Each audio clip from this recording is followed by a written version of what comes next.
Uh, Welcome everybody, and I hope you're having a great afternoon here. Hopefully you'll enjoy the presentation that we have today. So I'm here with someone who is a friend and colleague of mine, and if any of you from that are familiar with some of the work that we did, especially before the pandemic started with the National Soccer Coaches Association of Canada, you'll remember our very first convention, which happened a little over 2 years ago now, where this gentleman was here and helped us organize it, and of course helped us bring a top coach, a Portuguese coach, to present. Ricardo Balbeira, who is also the CEO and founder of Soccer Hub, which I hope I'm not getting this wrong, but it is at the moment the world's largest online soccer coaching education platform, correct? Well, we allegedly say that. Yeah. We believe in that, Yeah. because at the moment you can find many online courses spread a bit all over the internet, but still we believe now that Soccer Hub is, congregates the most varied offer of online courses. So you can say that. We feel comfortable with that. All right, so I've said it, and I won't take it back now. And Ricardo is also involved with the Portuguese Football Coaches Association. He's I guess like me, studied sports science a long time ago, and he's also a coach and a coach educator himself. And we're here today, this afternoon, to speak about coach education. Speak a little bit, of course, about Soccer Hub and the work that Ricardo does, and then the title of the presentation, which obviously our membership should be very interested in, which is trends in coach education, and maybe there's few people, I would say, in the world maybe that are more qualified to speak about this than Ricardo. So welcome, and maybe we could just get started if you want to tell everybody that's listening a little more about yourself, maybe your background and history in soccer and coaching education, and maybe a little bit of the background and the history of Soccer Hub. How did it start, and how did you get to where you are now? Okay, Richard, first, thank you very much for your invitation and from the invitation from NSCAC. I have good experiences in Canada, and when I went to your Congress, I had the opportunity to meet many of you guys, and it was very rewarding, although it was very, very cold. I can remember that also. But still, we were able to build a strong relationship that we still keep at the moment. We are still always in contact, although we cannot meet personally, but still we have that relationship. And for us, it's very important, not only the business relationship, but also the personal relationship that we kept during this period. So as you said, I have a degree in physical education here in Portugal, in this case in the northern Portugal, the northern part of Portugal, Trás-os-Montes. Then I got a master in business and football in sports management. And soon I decided that my profile is an entrepreneur profile, so I always looked to promote and to develop different businesses in the area of sports. I started with an academy, a sports academy, in my hometown, Santo Tirso, and then I created a company to deliver education. I would say that it was about 15 years ago. That there were not many companies like that in Portugal. I would say that we were the first. We started promoting courses for different players of the industry, from managers to players to referees. Different kinds of courses. And then, about I would say 10 years ago, I started thinking, okay, how can I take this to the online? How can I take this experience that I have of promoting courses a bit all over the world? I had the opportunity to promote courses here in Portugal, in the USA, for instance, in Brazil. We founded a company also in Brazil. some countries in Africa, in China. So how could I take this experience and put it online? Of course, my first idea was like, okay, I have this. I know that this is a good product, so I'm going to put it online, and people all over the world will buy it. And I understood that it's not that simple. I had the opportunity to partner up with some guys that already have the experience of promoting online businesses, and they helped me out during the beginning of the process.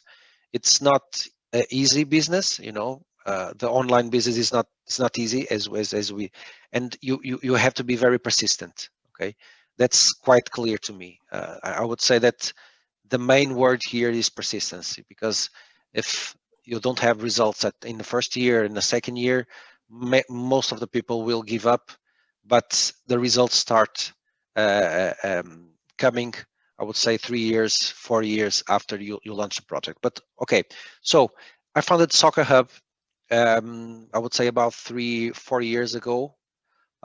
We started with only one course, only one online course about soccer analysis. And at the moment, we have about 40 online courses available, some free courses also that you can take a look before you buy something. We have about 40 speakers involved in the producing of these courses. The courses are aimed for different areas, not only for coaching, but also for scouting, analysis, performance analysis. Now we are getting some courses about the management side of soccer due to a partnership that we made with SoccerX. The idea of Soccer Hub is to get in one place all the knowledge for all the different stakeholders of the soccer industry. Okay. The platform is very simple. You just choose a subject, you choose a course, you buy it, you get it. You can take the time that you want to take the course at your own pace.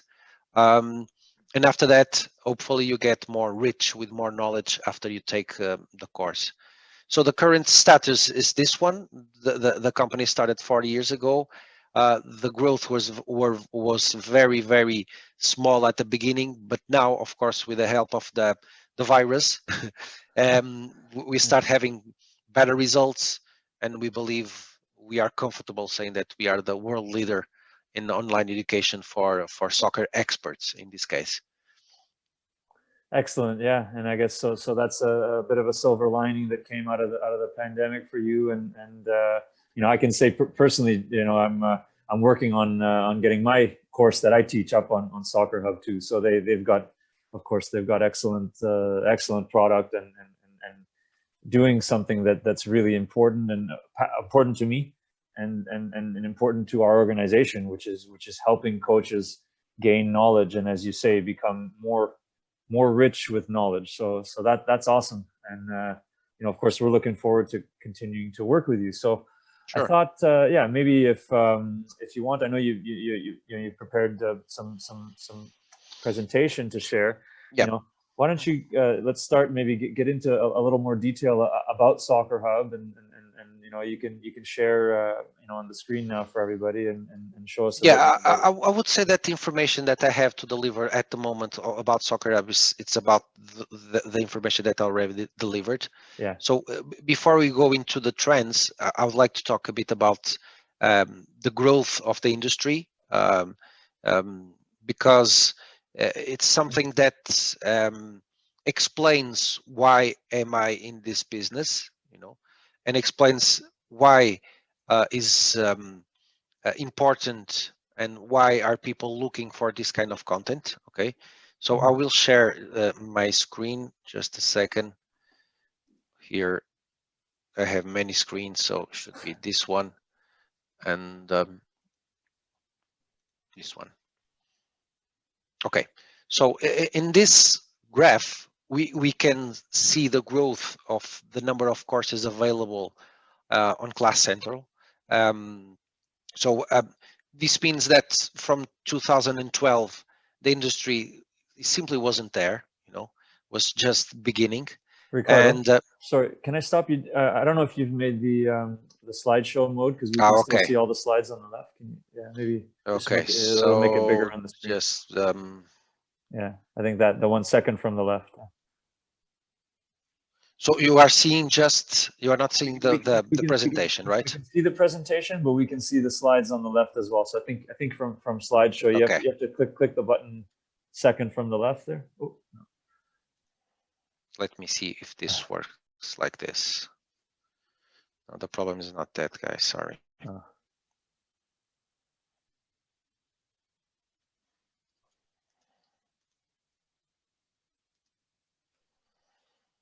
Okay.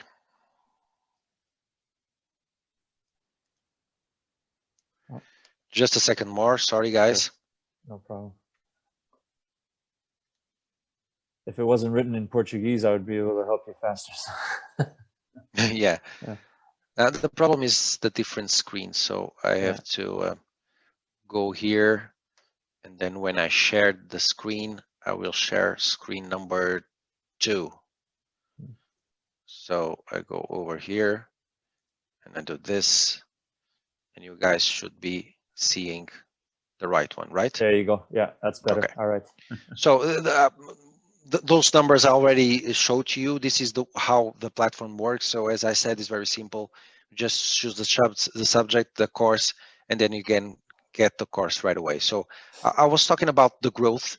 This is the graph that I was talking about. So in 2012, there was almost any online courses available. We see the growth, the huge growth till 2019. I just have to say that this graph, it doesn't include the pandemic. So I believe that the numbers should increase a lot during that period. So it clearly shows that this is a quite recent industry, and the growth is quite clear.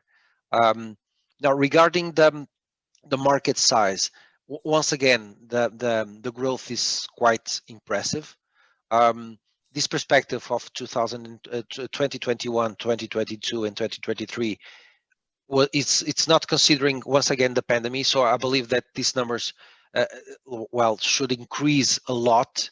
So it's quite clear that there is a demand of online education.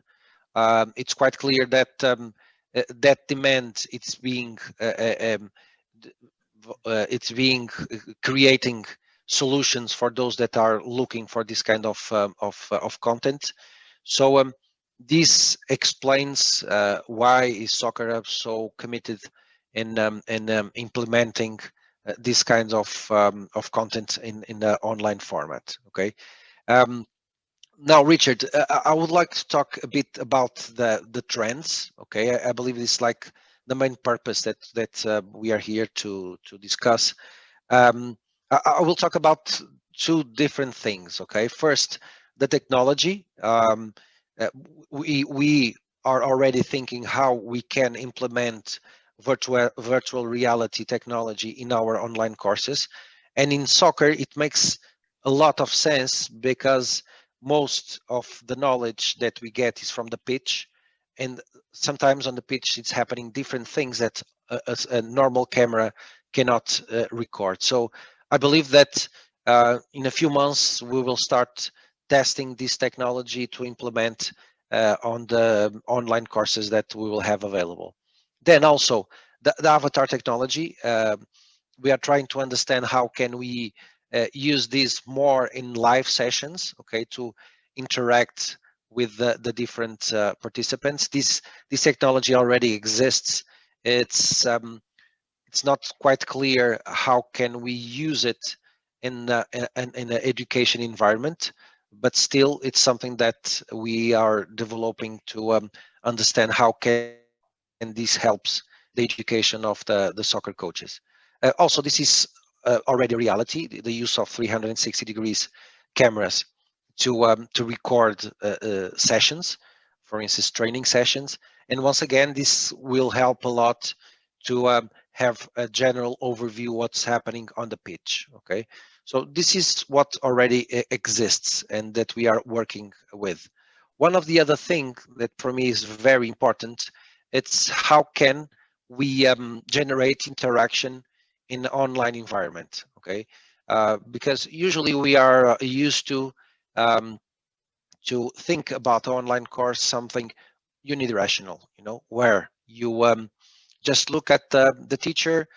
There is different formats of content, from video to text to quizzes, but how can we make this more appealing, so gamification is it's the answer. It's not really this that I'm showing here, of course, but there are already some platforms that can deliver gamification in online education. This one is Kahoot. I'm not sure if you already know this. Um, I've been using it in congresses and in different education events, and it's very interesting because it allows you to, in real time, to compete with people that are all over the world. Okay, so it's quite interesting because you can generate live interaction. Okay. Um, Now, before we go to this, I would say maybe Richard, if you want to add something. Well, yeah, I mean, I guess I know I did mention in the chat, of course, anybody who's watching, please, feel free to ask questions, and you can use the chat or you can use Q&A.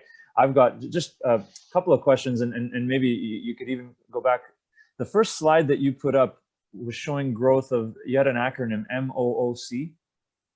What I Yeah. think I understand that's maybe online education, but what does it stand for exactly? MOOC? Well, it's big.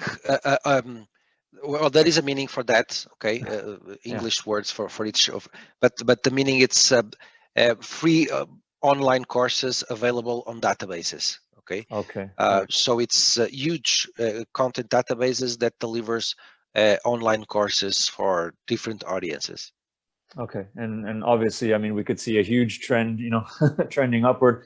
I believe you. I think if whenever you see data from 2020 onward up until now, in my opinion, I actually think it's going to go Yeah. exponentially higher. I don't even think it's going to be linear anymore.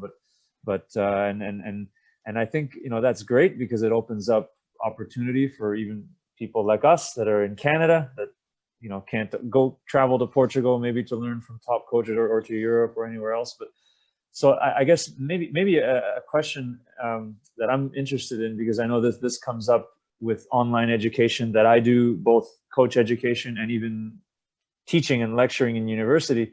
Do you think, like, does the audience ever want more of a connection or interaction with a person, with an instructor or professor, or are they more comfortable and becoming even more comfortable just having everything online? Like, are there any challenges with that? That's something that I'm definitely curious about, because I've experienced sort of different opinions on that. So Yeah. yeah.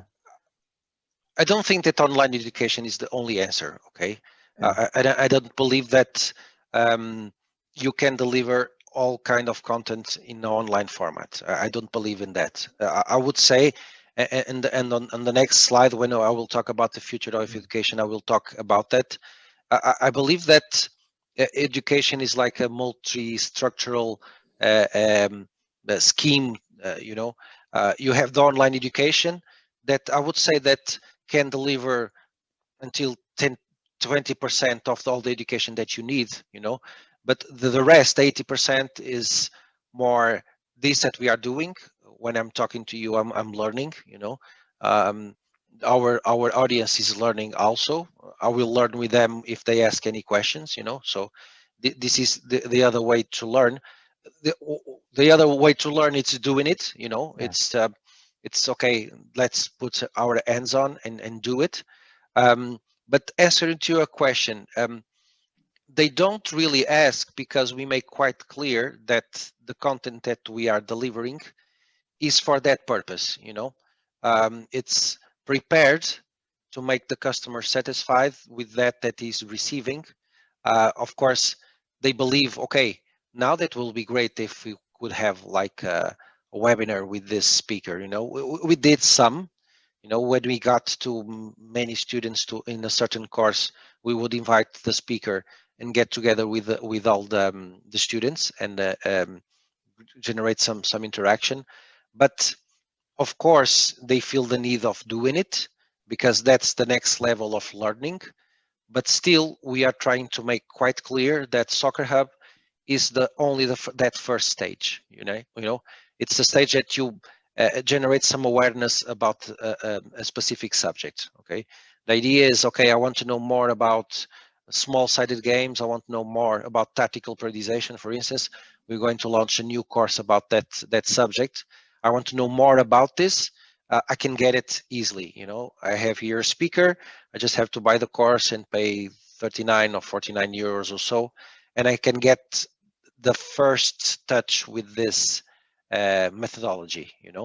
And then if I want to go one step higher, I have to look for ways to interact with people that already delivers the methodology, maybe use some of that part of the methodology on the pitch. So it's like in different layers.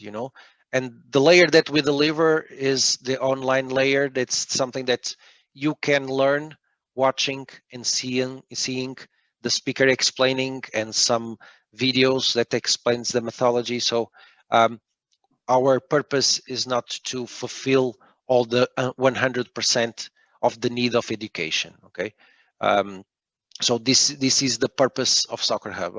Usually I say, I'm not sure how to say it in English, but I will say it in French. Yeah, so Soccer Hub is like the prêt-à-porter of knowledge. It's something that's, okay, I need to know this in 1 week. Okay, just let me get this course and let me understand a bit more about this. If I want to know more, I will have to look for more. Yeah, I understand, and I agree with you. I think that because I say the same things actually when people ask me, is that you have to think of online education as being sort of supplemental to whatever you can do live. And I think there are some things, probably a lot of times even more some of the theoretical concepts and everything that are really useful to do online.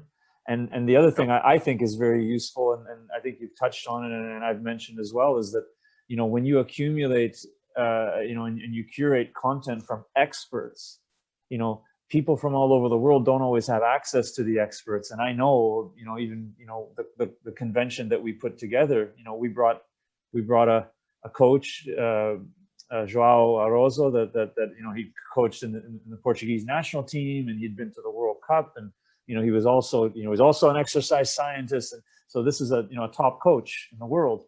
And you don't always have access to instructors like that, but of course that's an advantage to online.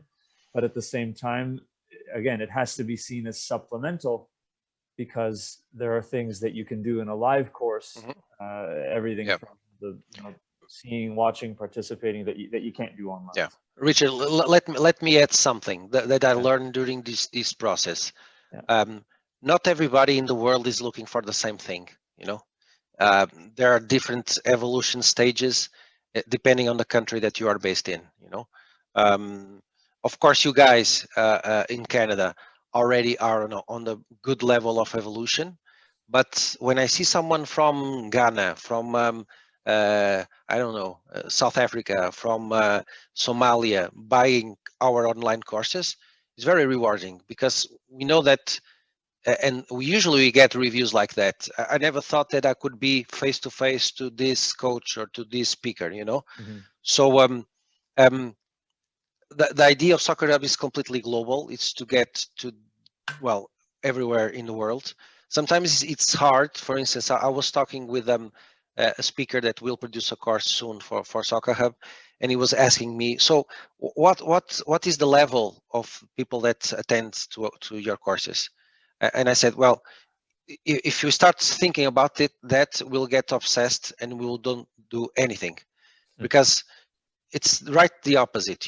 We will make the content available, and people that are aware of that content and aware that they will need that content, they will look for it and they will find it. So it's very important for us to understand that if for Canadians, online education can be the first layer of knowledge, for guys in Africa could be the first, the second, and the third, you know, Yeah. because they will never have access to the fourth and the fifth layer, you know. So this is very important to tell you, and for me, it's very rewarding every time I see someone buying a course for a country that I never heard about, you know. It's very interesting to touch those people also and to contribute to their education, Richard. Yeah, excellent. And I don't see any other questions coming in. So there was one more that I had for you, which is, kind of on that same line. And I know, I mentioned a little bit of the work that you do with the Portuguese Football Coaches Association, but, since we're speaking about how online education is supplemental to live education, have you, with Soccer Hub, with the Portuguese FA, or just in general as a coach educator, have you done anything that's sort of a collaboration?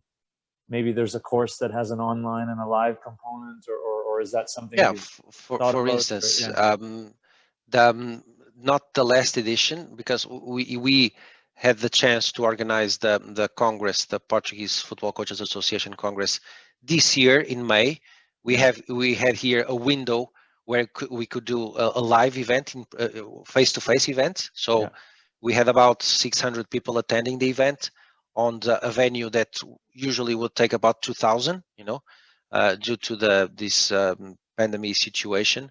Mm-hmm. So we produced that event in partnership with the Portuguese Football Coaches Association. Mm-hmm. But the last, I would say, 2 years ago, we produced the same Congress with live streaming. Okay, so but the idea was to stream it only for Portuguese coaches working abroad. Okay, the idea was, okay, that you cannot be here attending this Congress, but we will take the streaming to you guys. Okay, Yeah. so here in Portugal, we for many years we have been having good education from good speakers, you know. So people here you can get one, as you know.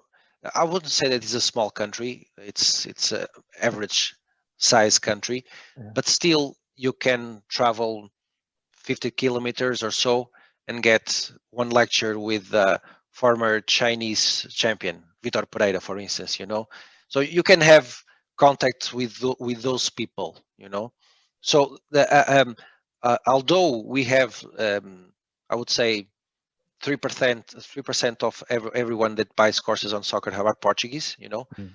I understand that because it's easier for them to have access to content, to good content. You know, at a driving distance. Okay, in Canada, I believe it's much different, and in other Yeah. countries, it's much different Yeah. also. So I would say that Portugal is not the best case study of online education due to this reason. Okay. On the other hand, for instance, Brazil, being a huge country, I would say that they started delivering online content about football. I would say about 10 years ago. So, because once again, it's a huge country and people cannot get access to the content. But here in Portugal, as I said, this not the institutions are not really concerned in delivering online education because they can be closer to the target audience easily, you know. Great. Okay. Well, I know you had some more slides because I've Yeah. got more questions, but let's have a look. And I was actually very interested in the picture of Cristiano Ronaldo, old which is, Ronaldo. yeah, because he still looks like like he could go 90 minutes in that picture, but except for his hair. Yeah. So yeah. Okay. Yeah. Okay. So in this slide, I talk a bit about the future of education in this specific context, okay, of soccer, not only soccer coaching, but soccer experts education, okay. And I introduce here some keywords that will show for sure, okay. I will put I it. think, sorry, Ricardo, now we're seeing like, it's not on the full screen again. So we're seeing, Really? yeah, I don't know. My God. Yeah. Let me check. Is it working now? Well, it's still, you've got like you've got a picture of, you know, your slide bigger on the left side, and then on the right side you've got kind of, you know, smaller, so it's divided. That's strange. Let me Yeah, try again. try again. Yeah. Ah, okay. It's this one.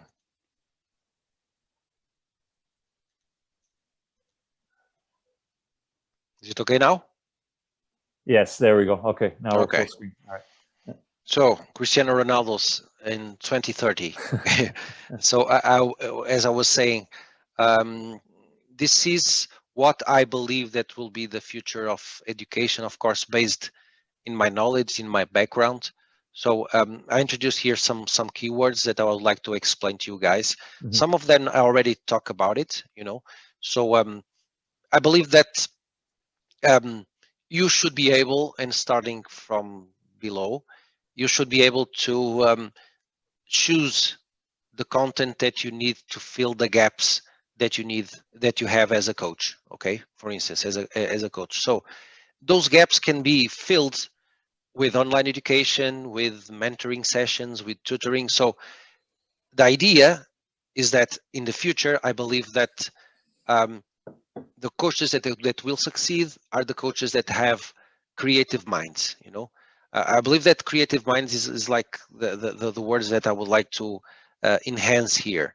And I mean with this that now we can get all kind of informations everywhere. You know, you can go to YouTube, you can go to Soccer Hub, you know, but the challenge here is for you to be able to understand what is the best format for you, what is missing in your knowledge portfolio, and try to find the best way to get it. Okay, so I believe that, as I was saying, online education is one of the answers. Then you can learn with a tutor, someone like Richard, for instance, that can help some coaches evolve in a specific way, you know, and not in formal education formats, but more in creative formats, where, as I said, where you can learn also doing things, experimenting. Okay.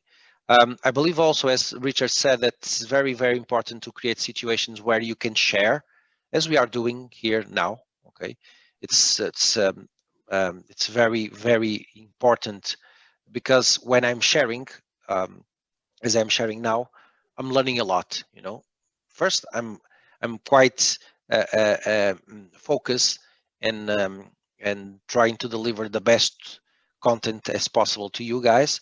So when I'm focused, I'm able to think better and to learn a lot. So sharing for me, it's like one of the most important ways of delivering and getting knowledge and education. So don't only look at education as in the traditional formats, but think in learning uh, in in very different and creative formats. Okay, so once again, it's very important to think on the best format for you to learn. So as I said, virtual reality for practical sessions can be the answer for some of those challenges also. Um, and also, just to finish, um, what I believe that will help happen with the education and with Soccer Hub in the future is that Soccer Hub will be a platform that will help you to build your own CV. Okay, where you will be able to list what you already know, what is missing, and where to find the answers. You know, so you can create your own database of knowledge, because as I said before, the knowledge is everywhere. You know, I think the challenge is to put it all together in a way that will work for you guys. Okay, so that's why I introduce here: build your own CV, develop your creative mind, because only this way you will be able to differentiate yourself from the other coaches. And that's quite clear to me. As you know, Richard, I had the opportunity to interview many top coaches, Yeah. and they always say something like that when I ask, what do you believe that is most the difference between a top level coach and the average coach, and they always say say something like the willing of always being looking for new content, from new knowledge. Okay, and they are not looking for the knowledge in the UEFA courses, because they have all of those courses. They Yeah. took the level 1, level 2, level 3, and the pro level. So they are looking, some of them even in other sports. So the what differentiates the average from the top coach is this will of always being looking to get better and to look for new content. So just to finish with a sentence of Jose Mourinho, of course. So the idea here is for you to be able to produce your knowledge and create your identity. Okay, to get all the knowledge and all the content from the internet, from the pitch, from sharing with others, and create your own way of seeing soccer in this case. So I would say that this is the main sentence that I would like to deliver to you guys, for you to be conscious enough to understand that for you to have your own identity, you need to build your knowledge, and for you to build your knowledge, you have to get it from different places, from the internet, from Richard Bucciarelli, from So I would say that this is the the main sentence that I would like to leave with you guys. That's excellent, and of course it comes from one of the best coaches in the world. So I want to maybe just follow up on something you said, because I've experienced this myself. You said that many top coaches, including many of the ones that you've worked with and interacted with, and they all, first of all, they'll go out and say, okay, what separates maybe the best coaches from other coaches, and what can differentiate them is kind of a willingness to learn, and more an open mind to try to gain as much knowledge as possible. I agree with that, and something that's very interesting that you said, typically coaches, especially by the time you get to the professional level. I mean, I worked in a professional club with a Portuguese coach who had a UEFA Pro license, from Portugal. So most of the coaches, they have either an A license or a pro license already. So of course, you want to get into that level, those are the licenses you have to take. But this particular coach that I worked with, and I know others that I've spoken to as well, they absolutely are trying to gain as much knowledge as possible. I know that in my own background, I'm teaching courses on sports science and fitness, and that's something I think there's sometimes a gap there that coaches like to learn more about. And then I guess maybe my question is, other than the sports science side, which I know about, and anyone who watches these presentations with me, they hear me talk about that forever. Going outside of, let's say, what you would see in a UEFA Pro license, what are the other topics, categories of topics that you think even some of the best coaches in the world are really looking to learn more about? Is it analysis? Is it sports psychology? Is it something else? Yeah, I think it's harder than that. I believe that when you reach a certain point, you are looking to improve your relationship skills.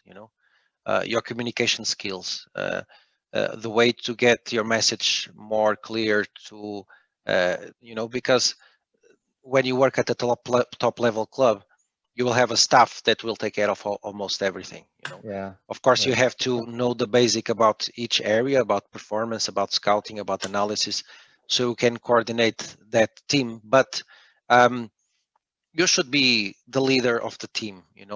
So what I believe is that they should be looking for content related with managing high performance teams. Management skills. Many of them to develop some of the soft skills that you already have. I believe that is something that they usually look for, and what I see them look for also, and it's very interesting, it's to get some benchmarks from other sports. For instance, when I went to Canada, I believe that I was in a restaurant with you guys, and it was the first time that someone explained to me how ice hockey works. Because well, I saw it on TV once or twice, but I never understood the game. Yeah. And you guys were like explaining, okay, each player, they are only on the ring for 30 seconds or 1 45 minute or seconds at a something. time. Yeah. Yeah. So they're always changing, that's the way they keep the intensity of the play. So I believe that many of them, and I heard recently Vitor Pereira, well, he came from China. Now he went to Turkey, but he lives near here, so I have some talk. Well, I have the opportunity to have a drink with him and talk a bit. And he said that he went to visit many of the high performance campuses in China. From tennis table, from athletics. Because you can get knowledge from there. Um, and I believe that when you get to that pro level and you are working in a high level club, you should be looking how to manage more efficiently your team, not technical or tactical issues, because everybody knows that. It's how you manage the team. Try to improve your soft skills and try to get from other different areas, not only from sports, some knowledge that can help you out to improve as a professional. I believe that it's something that differentiates the average from the top, for sure. Great. Yeah, it's a good answer. And I guess so. From there, then the next question I have would be, what about, let's say, just in general on Soccer Hub, because of course you have courses in a range of topics, and as you said, you have a lot of more beginner coaches and intermediate, and what are the most popular courses that you're offering? Are they are they more on that side about kind of leadership and soft skills? Are they more just tactics? Anything? Yeah. What are the Well, most popular courses? well, Soccer Hub answers to the internet. So if you go and look for something like small-sided games, for instance, Yeah. So people are they look more for those kinds of things, more for the tactical side, more for the analysis side, more for the scouting also. Although we have one or two courses about leadership, I don't believe that online education is the best way to deliver skills about leadership. Okay, Yeah. so Yeah. that's quite clear to me. Yeah. So as I was saying, Soccer have answers to the internet. So we know what people look for on the internet about soccer, and we know that people they enjoy the analysis. Analysis, I believe, is very sexy at the moment. Yeah. Everybody wants to try to explain the game and try to explain why did this happen and why is this team better than this one. So they look a lot from this type of content, and of course, everything related with grassroots, we can find also many people looking for it. And but there's not really a kind of pattern. What we know is that as we started mostly with soccer analysis courses, in the beginning we were like, if someone wants to know something about analysis, they would go to Soccer Hub, and then we're trying to shift things.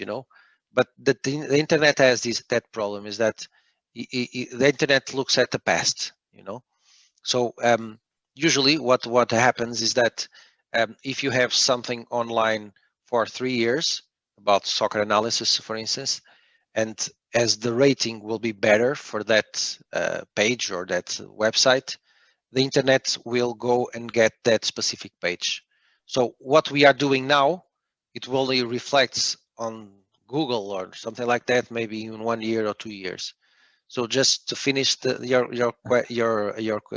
question and my answer, the course that we sell more is still our first course The very first. about soccer analysis. Yes. And so, yeah, and that might change, I guess, in the future, but it's gonna take some time Yeah. for. I believe that when we start having rankings of other courses on Google search, for instance, that will start inverting. But what we're still finding now is that every day we sell more of each course. Mhm. We are still selling each day more and more of each course. We don't have a course that started high and then went low. No, we see that the sales are always increasing. Of course, we will get into a time that some will start to decrease. We didn't get to that point. That's why I say that the internet looks at the past. Yeah. Okay. Well, again, I don't know if we still haven't taken any questions from the audience, so I've got a couple more, and there's one. I see there's a comment here about the Ronaldo But, yeah. is being with a Real Madrid shirt. So Because that picture of him has the jacket there. Yes. Yeah. So I've got a couple more, and I know that this is something I know I've spoken to you, Ricardo, about a while ago, and we did some promotion through the NSCAC talking about this leading up to our convention, and of course we are hoping to do another one maybe next year when things calm down here in Canada. But so, you're from Portugal, obviously we know, it's not a big country. Maybe you don't want to call it a small country. I think compared to a lot of the other more successful soccer countries, Portugal is on the smaller side. And they're also, I know I saw some statistics that you put up before. There's a lot of Portuguese coaches working in professional soccer. I think disproportionately a lot of them relative to, the size and how many coaches there are. So maybe if you can comment a little bit about what is it that's, what is it that is helping Portuguese coaches and Portuguese coach education stand out so much in the world, and Okay. without giving away all your secrets, what can we do in Canada? No, sure. Listen, we don't have studies about that, Yeah. So what I will say, it's once again, it's my beliefs, okay? Yeah. And I believe that there are three main reasons, okay? The first one has to be with we have people thinking about coaching and coaching education for many years, and good, very interesting people. I would say Carlos Queiroz and other guys that started, I would say, almost 40 years ago, thinking about what is coaching, and how to deliver coaching education. So I would say that this background it's very, very important. Those guys, they start thinking about all of this, trying to create the knowledge about it, and starting delivering it to the coaches, I would say 30 years ago or so. So that is this knowledge, it accumulated knowledge. It's one of the reasons, of course. The second has to be with the capability of the Portuguese to adapt to unpredictable situations. Okay, and that we can explain with two things. First, because we are a mix of different people. Um, the Portuguese people is always looking, since the discoveries of the Portuguese, always looking for new countries to discover new things. That's why we got to Brazil, to so many countries in Africa also. So this will of finding new things, it's something that deliver us some genetic background of always being looking for the best solutions, but adapting. Okay, but adapting, and even but inside that question, still, we are a community of immigrants. We several times in our history, we went to many different countries, and we took some of the knowledge of those countries back to Portugal, and those people were able to adapt to different contexts, to different situations. We can find Portuguese almost everywhere, as you guys know, always also in Canada. Yeah. And the US, we can find many Portuguese. So I believe that capability of adapting, it's now on our DNA. Okay, and I believe that I always say this. Yeah, I was involved in a project with Luis Figo in China, and we always show a picture of a kid, a small kid with 6 years, 7 years old, hugging the coach, and you say, okay, that's normal, but in China it's not normal. The kids, they don't hug anyone. They hug the parents, and that's it. So they are hugging a Portuguese coach because they were able to establish an emotional relationship with the kids. Okay, and that's a way of adapting to different situations. Okay, so I believe that's the second reason. And the third reason is the consistency and the structure of the courses of for coaches and coaches education. Okay, we have a model implemented by the Portuguese FA and the Portuguese National Football Coaches Association, I would say, for the last 30 years. I would say that, and I would say no, I can confirm that many of the way that the UEFA courses are structured now are based in many of the knowledge produced here in Portugal, okay, from different specialists, okay. And as I said, the average size of the country allows us to be always in contact with those kinds of specialists. So we are very near to that knowledge. There's not a big gap between producing knowledge and getting the knowledge on the pitch, okay? Because of the size and because of the number of specialists that we have delivering that kind of education.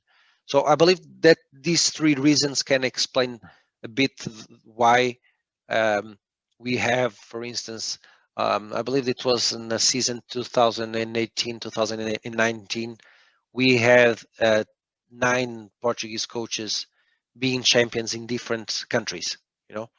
That's once again, for an average size country, it's quite impressive data for sure. Sure, yeah, and I can tell just a quick story. So I presented at a conference in 2017 in France. This is the World Conference on Science and Soccer.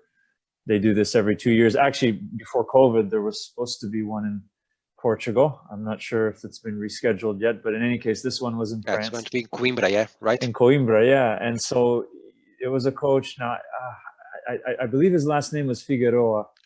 Figueiredo, Antonio Figueiredo. Figueiredo, okay, that's right. Okay, so his exact title, I know he was involved with the Portuguese FA. Maybe you would know, Ricardo. Antonio Figueiredo, will be the president of the organizing committee of that Congress here in Portugal. He was, I'm not sure if it is still, the dean of the sports faculty of the University of Coimbra.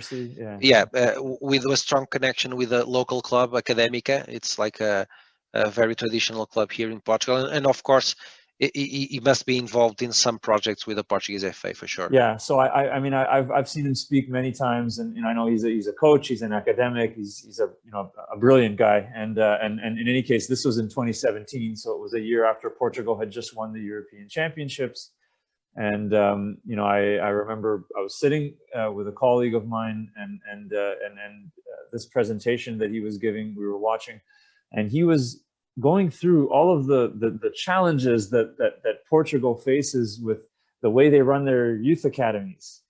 And he was talking about some of the challenges with coach education, and he was saying, we're not developing enough coaches, and some of our youth players are not being given a chance, and we need to be more competitive. And it was very interesting because my friend and I, we're coming from Canada, and as you know, we struggle a lot in the men's game. I mean, we're competitive, pretty competitive in the women's game, but we do struggle a lot in the men's game. And here we are, 2 Canadians, and we're listening to a guy who's kind of in a top position in the country that just won the European Championship, and he's being very critical of his own country. I would say that's one of the characteristics that the Portuguese have also. Yeah. We criticize a lot. And I remember, I would say maybe 10 years ago, that everyone was like scared about where are the next generation talents for the Portuguese national team, and then we of course we don't have any more Ronaldos, but we have many very good players, so Yeah, as you know, our national song is Fado. Fado means destiny, Yeah. and but destiny on the dark side. You know, it talks about death, regret. You know, those missing someone. You know, so that's part of our DNA also. You know, uh, we do good things, but we criticize a lot, and we are always like saying that the other ones, the foreigners are better than us. In 2014, just to finish my idea, we had two major victories. You know, we had sorry, 16, the European Championship, and we won the European Song Contest. You Oh, know, I didn't so know that. no, that's true. So usually we get like last place or something in that song contest, and in 2016 we won also that. So it was like a brilliant year that everybody was optimistic, and we're not there was a shift, you know, from the team that never won anything to the team that now is like uh, one of the possible winners of the European Championship, and you know, and that has reflects on people, you know. So Yeah, yeah, and I think maybe being critical, as long as the criticism is constructive, and as long as it's not just something that's meant to put yourself down. I think there must be some correlation between that level of self-reflection and self-criticism and a little more success in sports, because if you're not able to identify things that you could be doing better, then yeah, it's sure. going to be more difficult to change that. So, well, you know what, So as I said, yeah. that was either way, it was a pleasure talking with you guys. Okay, you can find my contact everywhere. So if you have any question after this, just please write me or text me or whatever. Um, for me, it's a pleasure. Usually, I say something like um, I'm much clever in Portuguese. You know, sometimes in English, it's a bit harder to express myself. But It's I true. hope that you you got my message, and that the message got through. Okay, Yeah, it's thank all you good. guys. Just quickly, because I literally, as we were speaking now, Tijome, who I know I've seen on many of our webinars before, he says, having been attending the NSCAC and other webinars online from various sources for 1+ year, due to the pandemic in our country, I'm unable to experiment or use the knowledge on the field. How do I deal with these situations? So that's a difficult question. I guess he's saying, he's been attending a lot of online stuff, but not enough ability to apply or get the practical experience. Do you have any suggestions, Ricardo? Well, I had I was talking with a friend of mine that was living in Bulgaria, in Sofia, the capital of Bulgaria, Yeah, and they haven't stopped doing anything there, you know. So yeah. the kids kept playing, you know, and I asked him, do you believe that that generation will be better than the generation of other countries that stopped during the COVID? Um, and he said that okay, that he believes that there will be some difference, but he believes also that the other kids will keep up as soon as they get to the pitch, you know.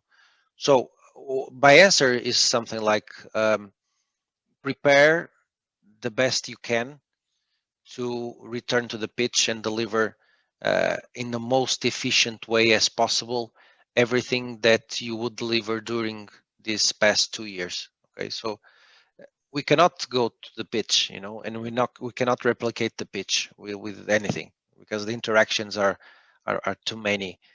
So I would say just prepare yourself because they will learn in 1 year what they should learn in three. So that's it.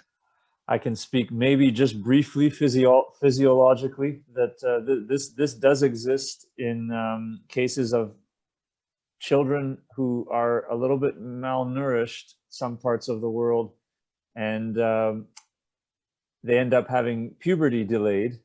Okay. And Yeah. later on in life, if the malnourishment is addressed, then they can go through puberty 2 or 3 years maybe later than they should have, but they still do it. Okay. And often they'll get, their growth and development goes, to the same rate that it normally would have. So maybe, I don't know if that analogy makes sense or not, but it's like, Yeah, it makes. a lot of us have we haven't been able to go out and train and play and interact the same way that we normally would have. And it's been more than a year now. It's been coming up on, a year and a half, and maybe things won't go back to normal for another year in some places. But I think there's going to be such a pent up hunger and demand and, pent up energy that, when we do go back to normal, maybe, things will improve at a rate that's higher than they normally would have. So I'm going to hope for that too. So yeah. Anyway. So Richard, thank you very much, guys. Thank you very much. I hope that I can visit you guys soon. Yeah. Thank you. Yeah, Ricardo, it's our pleasure. And I'll speak as I always do when we close these things off. First of all, of course, thank you everyone for watching. If you haven't already done so, please consider, becoming a member. I think you know how by now how to do that, and let your coaching colleagues and friends and everybody know this webinar plus all of the other webinars, hundreds of them now. They're going to be available for free to all of our members. We're going to get this one up as soon as possible. We'll share it with Ricardo as well, of course. And we are, again, as long as things can calm down and go back to normal, we're looking at doing another live convention in 2022. Of course, with Ricardo, with Soccer Hub, and hopefully with at least one more top Portuguese coach as well. So stay tuned for that. And before we finish, Richard is going to do a solo on the drums. Oh yeah. That will be different. Yeah. Well, I that I need to practice. Just like everyone else in soccer, I need to practice that before I do that. So. All right. Okay. So thanks again, guys. Ricardo. Good to see you. And, all right, we'll be in touch. Thank you. Bye-bye, guys. See you soon.